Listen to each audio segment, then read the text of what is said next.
दोस्तों आज हम एक best self help book 6 pillars of self esteem की समरी देखने वाले हैं। ये बुक हमें बताती है कि कैसे हम अपने सेल्फ स्टीम को हाई रख सकते हैं और एक हैप्पी लाइफ जी सकते हैं। सेल्फ स्टीम हमारी पर्सनालिटी का वो पार्ट है जो ना सिर्फ हमारी इंटेलेक्चुअल ग्रोथ बल्कि हमारी प्रैक्टिकल वर्किंग और सोशल लाइफ में भी बहुत इंपॉर्टेंट रोल प्ले करता है। सेल्फ स्टीम का बेसिक मतलब है कॉन्फिडेंस और विल पावर।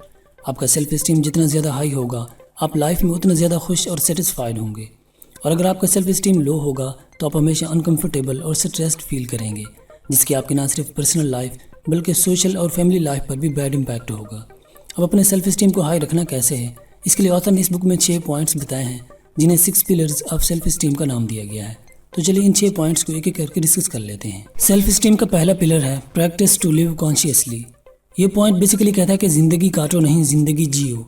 हमारी लाइफ का सबसे बड़ा मसला हमारी प्रॉब्लम्स होती हैं और ये प्रॉब्लम्स हमारी लाइफ का हिस्सा होती हैं। अक्सर हर इंसान को किसी न किसी टफ सिचुएशन का सामना करना होता है, लेकिन असल दिक्कत इन प्रॉब्लम्स में नहीं है। इंपॉर्टेंट ये है कि हम इस सिचुएशन को मैनेज कैसे करते हैं। मुश्किल टाइम पे नर्वस होने के बजाय ये सोचें कि जो प्रॉब्लम इस वक्त मुझे है, अगर यही प्रॉब्लम मेरे किसी फ्रेंड को होती और वो मुझसे इसका सोल्यूशन पूछता तो मैं उसे क्या सजेस्ट करता। ऐसे में ज़्यादा चांसेस हैं कि आप कोई बेटर सोल्यूशन निकाल पाएंगे, क्योंकि दूसरों की प्रॉब्लम्स में हम इमोशनल नहीं होते, इसलिए उस वक्त हमारी डिसीजन पावर अच्छे से काम कर रही होती है। और दूसरी बात याद रखें कि लाइफ में हमेशा प्रेजेंट मोमेंट में जीना सीखें। गुजरी हुई ज़िंदगी के नेगेटिव एक्सपीरियंस को जितना जल्दी हो सके भुला देना चाहिए, क्योंकि जो लोग अपने पास्ट में अटके रहते हैं वो अपने प्रेजेंट पर फोकस नहीं कर पाते और इसी प्रेजेंट ने आपके फ्यूचर को बनाना होता है। तो आप अपने पास्ट के रिग्रेट और अफसोस में अपने फ्यूचर को भी पास्ट की तरह बना बैठोगे। सेल्फ स्टीम का दूसरा पिलर है सेल्फ एक्सेप्टेंस। अक्सर लोग अपने आप को दूसरों से कंपेयर करके दुखी होते रहते हैं कि फ़लाँ के पास वो चीज़ है, मेरे पास वो नहीं है, फ़लाँ इतना खूबसूरत है, मैं नहीं हूँ। एक बात हमेशा याद रखें, comparison is the thief of Joy. खुद को दूसरों से कंपेयर करने वाले में या तो जेलसी आ जाती है या फिर लेस कॉन्फिडेंट हो जाते हैं, क्योंकि वो दूसरों के जैसे बनना चाहते हैं, और जब वो ऐसा नहीं कर पाते तो उनका सेल्फ स्टीम और ज़्यादा लो हो जाता है। इसलिए आपके अंदर एक सबसे इंपॉर्टेंट क्वालिटी होनी चाहिए, सेल्फ एक्सेप्टेंस, यानी आप जैसे हो खुद को दिल से एक्सेप्ट कर लो और कभी भी खुद को दूसरों से कंपेयर ना करें, क्योंकि ना कोई आपके जैसा बन सकता है और ना ही आप किसी के जैसे बन सकते हैं।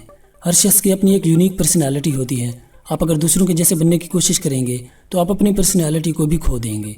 जो लोग आपसे अच्छी लाइफ जी रहे हैं उनसे इंस्पिरेशन लें, उन्हें कम्पीट करने की कोशिश ना करें, यानी आप उस स्टेज तक कैसे पहुंच सकते हैं ये सोचें। और जिन लोगों की लाइफ से आप इंस्पायर्ड हैं, देखें कि उनके अंदर ऐसी कौन सी क्वालिटीज़ हैं जो उन्हें दूसरों से यूनिक बनाती हैं। उन चीज़ों को अडॉप्ट करें ताकि आप भी वो सक्सेस पा सकें, और उन लोगों को भी नोटिस करें जो आपसे भी निचले दर्जे की लाइफ जी रहे हैं। इससे आपके अंदर ग्रेटिट्यूड की क्वालिटी आएगी जो आपके पास नहीं है। उस पर आप अगर रिग्रेट फील करते रहेंगे तो जो आपके पास है उसे भी इंजॉय नहीं कर पाएंगे। So count your blessings not your glooms. और एक बात आपको ये याद रखनी है कि लाइफ में बहुत सारी चीज़ें ऐसी होती हैं जिन्हें बदलना आपके बस में नहीं होता। जैसे अगर आप खूबसूरत नहीं हैं तो आप इस चीज़ को बदल नहीं सकते।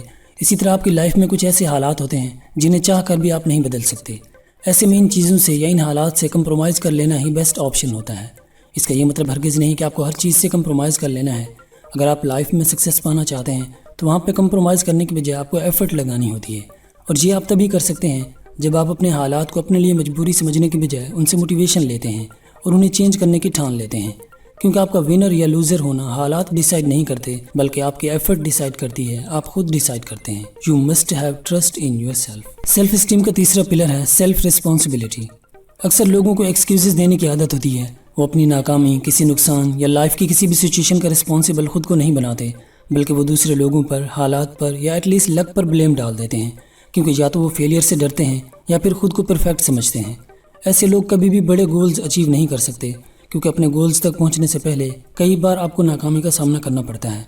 आप इस फेलियर की रीज़न का पता करते हैं, उसे ठीक करते हैं और आगे बढ़ जाते हैं। लेकिन ये लोग अपनी गलतियों को एक्सेप्ट करने या उनकी रिस्पॉन्सिबिलिटी लेने के लिए तैयार नहीं होते, इसलिए वो अपनी गलतियों को कभी ठीक नहीं कर पाते और सेम मिस्टेक बार बार करते रहते हैं और कभी आगे नहीं बढ़ सकते। इसलिए हमेशा याद रखें कि अपनी लाइफ के अच्छे या बुरे हालात के लिए आप खुद ही रिस्पॉन्सिबल होते हैं और आप खुद ही उन्हें बदल सकते हैं। रिस्पॉन्सिबिलिटी एक्सेप्ट करना एक विनर का एटीट्यूड होता है और एक्सक्यूजेस देना एक लूज़र की निशानी होती है। तो आपको डिसाइड करना है कि आपको विनर बनना है या लूज़र। तो दोस्तों हमने यहाँ तक इस बुक से सेल्फ स्टीम के 3 पॉइंट्स देखे। Number 1, practice to live consciously. Number 2, accept yourself as you are. Number 3, take responsibility.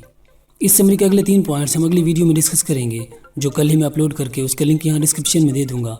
आप वो वीडियो भी ज़रूर देख लीजिएगा। तो दोस्तों अगर आपको ये वीडियो काम की लगी तो इसे लाइक कर दें और फ्यूचर में अगर ऐसी सेल्फ इम्प्रूवमेंट वीडियोज़ मिस नहीं करना चाहते तो इस चैनल को सब्सक्राइब कर लीजिए। Thank you so much. दोस्तों, हमारा मिशन है लोगों में बुक्स पढ़ने का शौक़ पैदा करना। अगर आप इस ग्रेट मिशन का हिस्सा बनना चाहते हैं तो हमारे चैनल को ज्वाइन कर लीजिए। वीडियो को लाइक करना और अपना खूबसूरत कमेंट देना मत भूलिए। God bless you all.